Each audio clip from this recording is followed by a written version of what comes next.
Hello, welcome to Ask Cygnus. Please welcome your host, Scott Kube, and guest Ari Dolgin. Ari, how you doing? Good. How you doing, Scott? I'm doing great. Thanks for joining me today. I really appreciate it. Absolutely. Thanks for having me. No problem. Well, just by way of the introduction, Ari is the director of cyber practice group at Gallagher. He got his BA locally here from University of Michigan, his MBA from Kellogg School of Management, and cyber COPE from Carnegie Mellon University. So he is a cyber security insurance expert. So Ari, I thought maybe you could start by telling us a little bit about Gallagher and what you do there. Yeah, absolutely. So Gallagher is an insurance brokerage. We are publicly traded and we are global, which means that we have about 35,000 employees, which is only meaningful to the extent that we have a subject matter expert in every coverage line, every region, and we're very collaborative and really approach insurance from a holistic and strategic risk perspective. So none of this selling an insurance policy and walking away. We really look at your organization across all the different drivers of your total cost of risk and engage it as a strategic partnership. So what made you go to Carnegie Mellon, and tell a little bit about that certification, if you will, because I know it wasn't like you go for a weekend and you're done kind of thing. It was not. It was a collaboration with Chubb, which is an insurance carrier, and it was an 8-month program that was all based on cyber resiliency. So again, moving away from just the commoditized insurance policy and really helping organizations understand the different buckets of their risk. And so I view that as 3 different buckets. So you have your security and your IT infrastructure, so your tech side of things. Then you have your human element, so your internal processes and protocols. And then you have your risk transfer, which includes insurance, but also how you manage your vendors and contractual liability. And Carnegie Mellon and Chubb put on this incredible 8-month, very in-depth program where we really, took a deep dive at the insurance and the security and the human element and the market, the driving forces, and really trying to be a resource to an organization beyond just the insurance side of things. Okay. So I know you talk to executives and business owners all the time. On a scale of 1 to 10, where 1 is they're sleeping like a baby or can't sleep at all, rather, and 10 is they're sleeping like a baby. When it comes to their cybersecurity, where do you see most of them right now? They're probably in the 3 to 4 range. Okay. So they're thinking about cyber, but cyber is fast-paced. I mean, as you know, the world is becoming more interconnected. Operations are becoming more digitalized. Information is stored digitally and accessed digitally. And really just the whole cyber phenomenon is being more integrated into daily operations. And so you have this mix of some executives really understand that cyber is more than just the disclosure or the risk of disclosure of confidential information, but it really impacts your organization, as a whole. And still, even within those organizations that do understand cyber is a major risk, there's just still some misinformation out there, and there's just a lot to absorb and a lot of different stakeholders within the company that this can affect, and outsourced vendors, that you can work with. So just there's a large amount of information coming very, very quickly, and we're in this transition period where organizations really in the last year or so are really starting to understand this is a business risk and not just an IT risk. Yeah, I see a lot of the people that I talk to quite a bit. They don't have an IT background, so understandably, it's difficult to kind of have the follow-up questions, because I think they when they talk to whoever is kind of handling cyber security for them, they get information like we got a firewall and we got endpoint protection, and they think that's it. I'm covered. And as you know, those are just like that. To put it in the analogy of like automobile safety, that's like having a seatbelt. Because as you know, it's like, there's front airbags and side airbags and lane detection. And it's not, the seatbelt doesn't go away. It's still important, but you got to have all these other things. Otherwise, you're being maybe a tad irresponsible in terms of safety, and not so dissimilar in the cybersecurity space, right?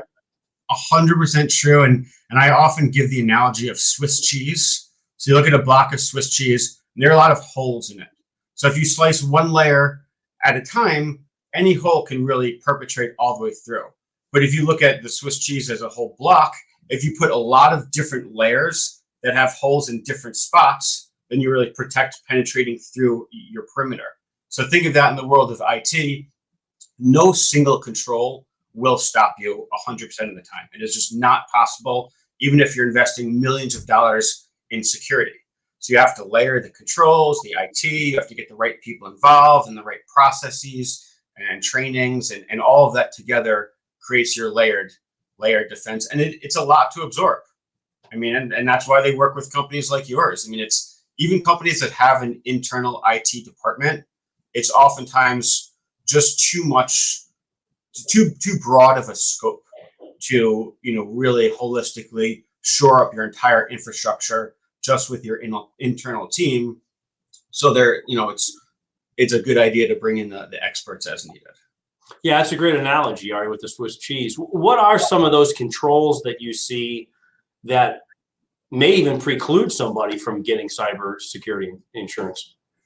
It's interesting the way you phrase that, because even just last year, there were a lot of controls that were recommendations by the carriers, and now they're becoming requirements for coverage.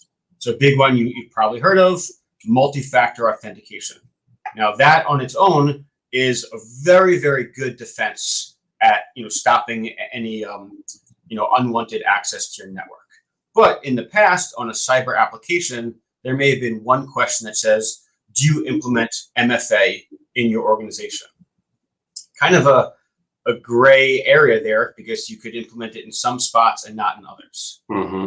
Now, because the carriers have been hit, most notably with ransomware claims over the last year, and especially the last few months, they've expanded the question specifically to multi-factor. So now it's not just do you implement it, but do you have multi-factor authentication for all remote access? Mm-hmm. Right? Do you have it for remote or a web-based email access? So if you use Outlook.com, do you have it for all privileged and administrative accounts within your organization that can make any changes to your network? Do you require it for your vendors? So, that is a very, very different subset of questions than really even 6 months ago. So multi-factor, if you don't have it pretty much across your entire organization, it's going to be very, very challenging to obtain cyber coverage moving forward. And this is new in the last 60 days. Almost all carriers now make that an absolute requirement for them to even consider quoting.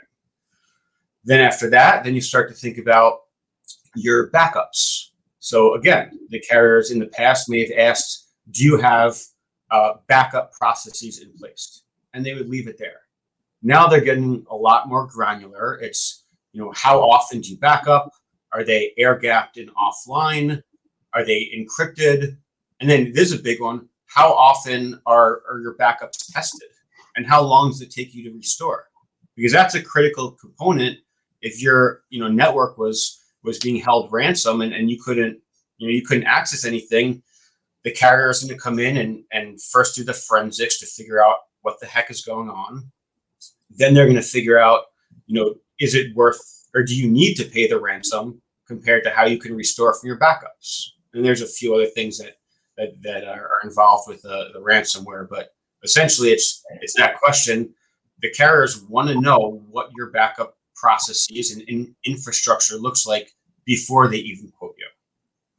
A few others that are really, really, looked at right now by the carriers is endpoint detection. So it's not just enough to say, yes, I have an EDR system in place right now that logs suspicious activity. They want to know, do you have someone that's actually monitoring that? And, who's getting these alerts, and how are you responding to those? And again, it doesn't matter if it's an internal IT resource or external. They just want to know that you have a process in place. Mm-hmm. A few others that are really top of mind right now, employee training. So phishing emails are extremely prevalent, and they want to know, are you testing your employees? Are they aware of what to look for? And even once they see something, are they aware of how to report it? A few more that are really being closely looked at. One is user access controls. So the carriers want to know you're starting off on a baseline of giving people, employees, vendors, whoever it is, the least amount of access they need to do their job.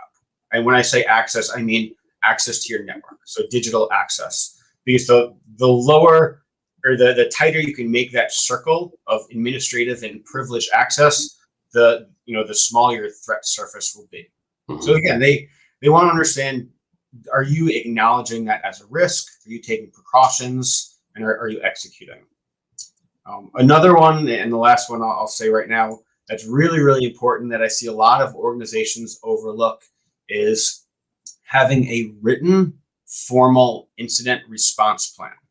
So an incident response plan is what you'd think. It's how your organization and the stakeholders within your organization respond to a certain incident.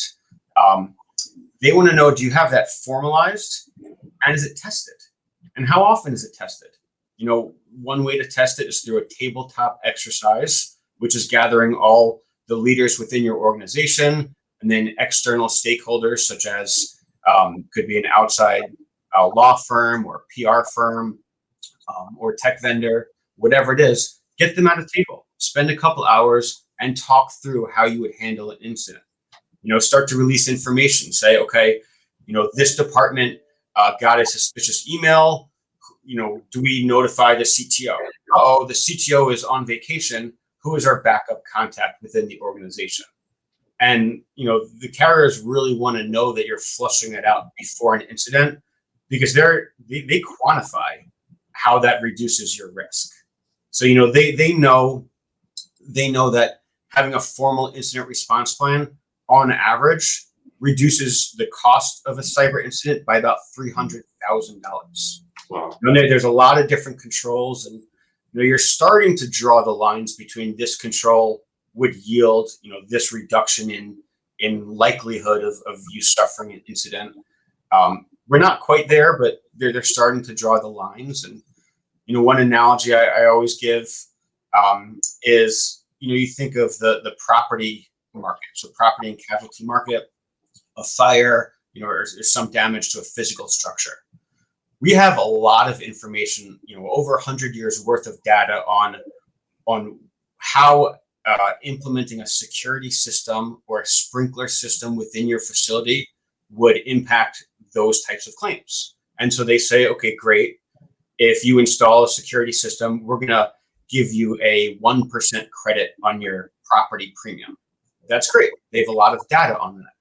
The cyber world is so new, things are still being connected, and the carriers just don't have that level of data to say, if you install, a good vendor management program, we're going to give you a blank credit on your premium.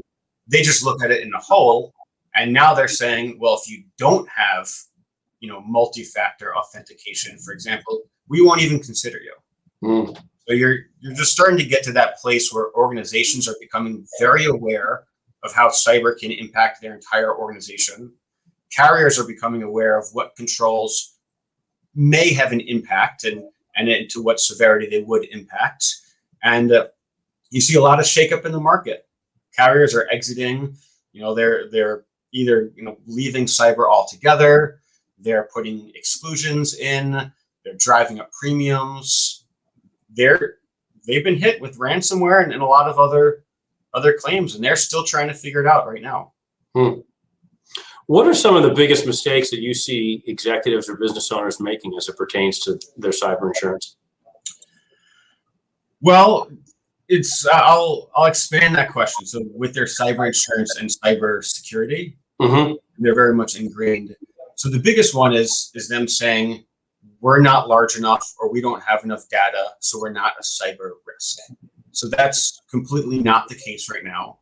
First and foremost, every business is digital and has some digital exposure, whether you realize it or not. Even as simple as an executive using their phone for email or accessing some kind of database.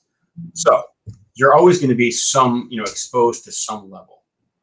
Another thing is the data you have within your organization.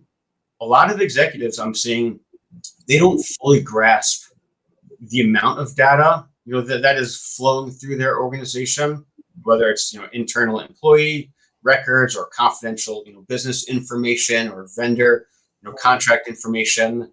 And so they think they're not a target, but again, they potentially could be a target. And even the smaller organizations that say, well, what do I have? I don't have a lot of revenue. I don't have a lot of data. They may be an access point in a supply chain to a larger organization. So, a hacker could, take advantage of this network because it's a vendor of that larger organization. So by and large, every single company out there can benefit from cyber policy. And a lot of executives also are overlooking the other value that, an insurance broker, a carrier, and a, server or an MSP can provide in shoring up your infrastructure. It's not just about, setting it and forgetting it and installing the security and putting a cyber program in place and walking away. You have to be diligent. You have to continue training your employees and really looking at cyber as an overall business risk and not just an IT phenomenon. That's really the biggest difference. And we're seeing a lot of organizations change that mind shift. Mm-hmm. And I expect to continue. It's interesting because I think you're right, Ari, in terms of some of the small business aspect of stuff where I try and tell the business owners that I talk to, look, there's going to be targeted accounts and you're not big enough to be a targeted account, but there's also a large amount, and the data would show that at least over 30% attacks are on small businesses. And I would contend that's basically like, just almost think of it like a regular business. They're going to blast a certain amount of people, knowing that they're going to get some take rate of people that are going to click on something, of which another smaller subset of that I'm going to be able to engage with and eventually take data from. And I don't really give a hoot if I'm a bad guy about your data. All I got to know is you care about it. And if you care about it, that means I can get something out of it. And with cryptocurrency, because every ransomware incident since its inception has been paid by cryptocurrency, and there's no way to trace that, is that I can monetize that now. So it's not the little dork in his basement that's hacking to just hack.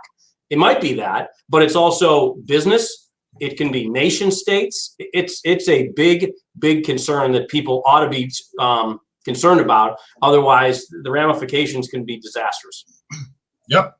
And to your point,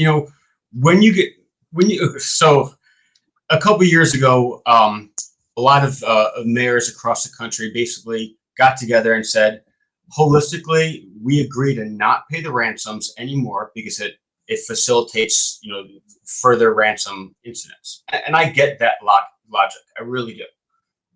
And that's ultimately the goal. If you stop the payment, there's no, financial incentive to launch a ransomware attack. Problem is when it hits your organization and your manufacturing facility is down, or there's a threat of disclosing protected health information, or you can't run your court system for a municipality, whatever it is, there's a serious question there. And then that's, okay, well, can we restore from backups? Can we ride this thing out and recreate? Or is it actually better for everybody within our organization, for our customers, our clients, our patients, maybe, for us to pay this ransom? And so you really start to think about, okay, well, let's backtrack now and how do we prepare so that we're not forced to make that ransom payment? So a lot, to your point, everyone can be a target. You can be a target for a variety of reasons. You could be singled out. You could just be part of a mass ransomware attack. And it's just how well can you prepare for those situations will be indicative of how well you're able to get back on your feet and face those. So I'm presuming, Ari, that all cyber insurance isn't created equal. What should business owners be, asking of their cyber insurance provider to kind of make sure that they're covered? I can equate it to whether it's homeowners insurance or auto insurance. In homeowners, there's replacement value where they're going to place regardless of how much it costs to build the house back up versus just covering whatever the perceived value of that is. And so I don't know if there was those levels of intricacies that people should be asking about. There are. The challenge is that every cyber policy truly is or can be so different that the list of potential questions, if you were to write them out, could be exhaustive. But there are a few things to really look out for, and some of them, may impact or potentially impact organizations differently. But you think about remote workforce. Okay, so a lot of employees are working remotely right now. Some cyber policies differ on what computers or laptops they would include in the definition of a system. So when they say there's, we're going to cover malware, that gets directed into a system, some companies may say only for employees that use company-owned devices. Other companies may say for any employee that is doing work on a device. That distinction could be very meaningful in the instance where you have a remote employee working on their personal laptop, but accessing the work network. If that carrier is not including that as one of the entry points to cyber, that employee may inadvertently release malware onto the network, and all the ensuing business interruption and liability may not be covered because that single entry point was on a device that is not included in the definition of a computer system.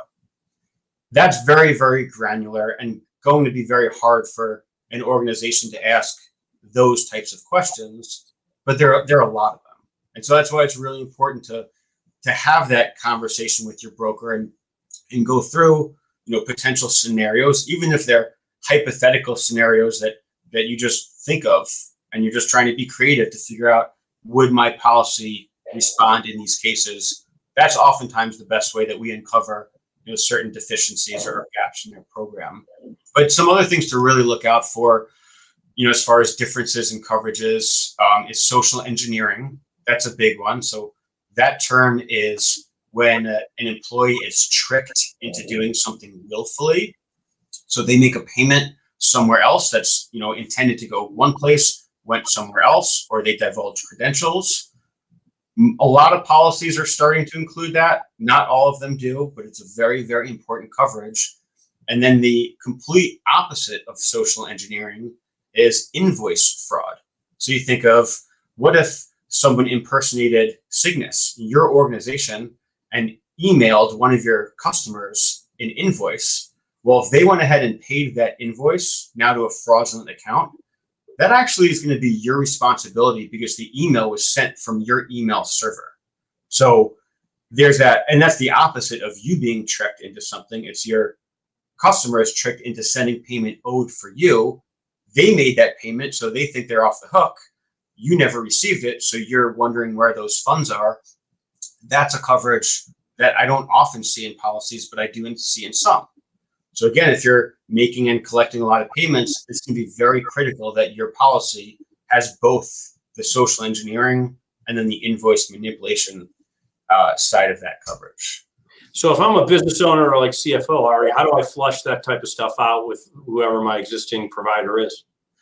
So you'd be working with your broker to tell that story and to have that conversation.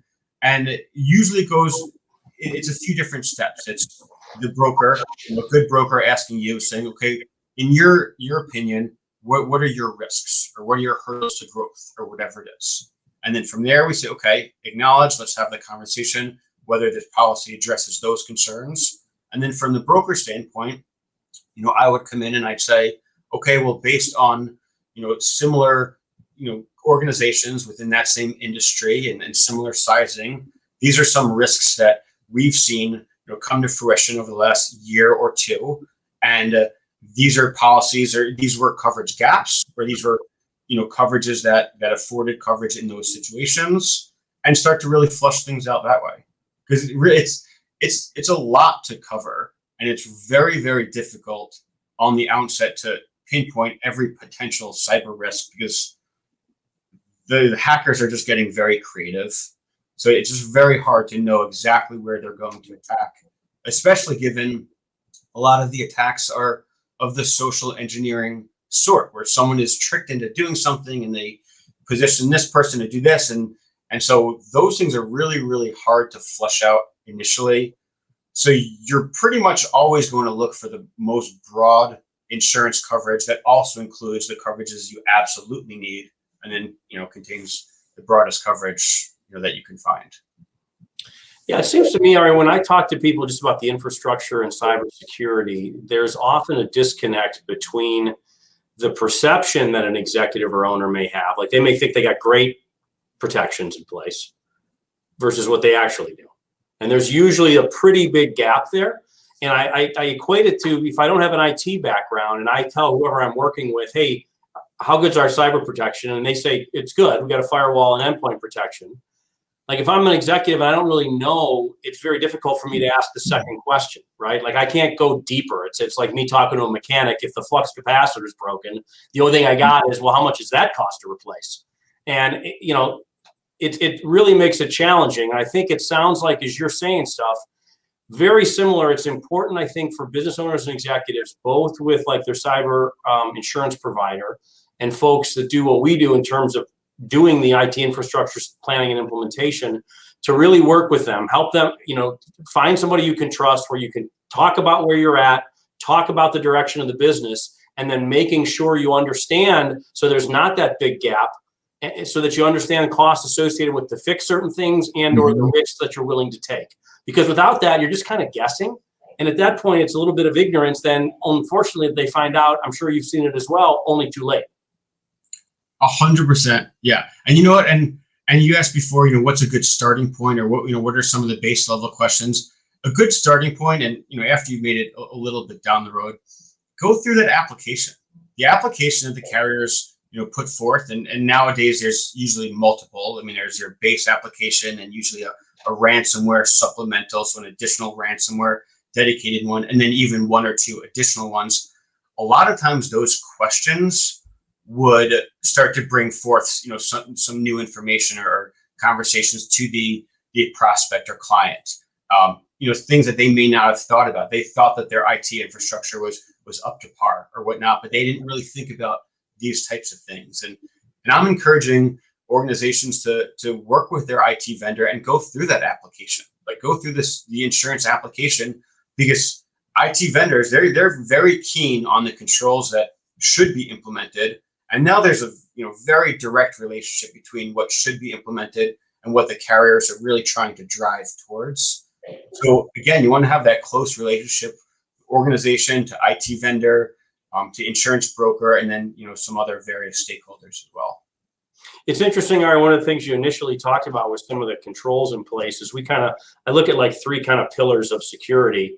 One is technology, which gets a lot of harping on, right, in terms of the tools to try and prevent bad actors from getting access. But you also hit on two other things. One is people.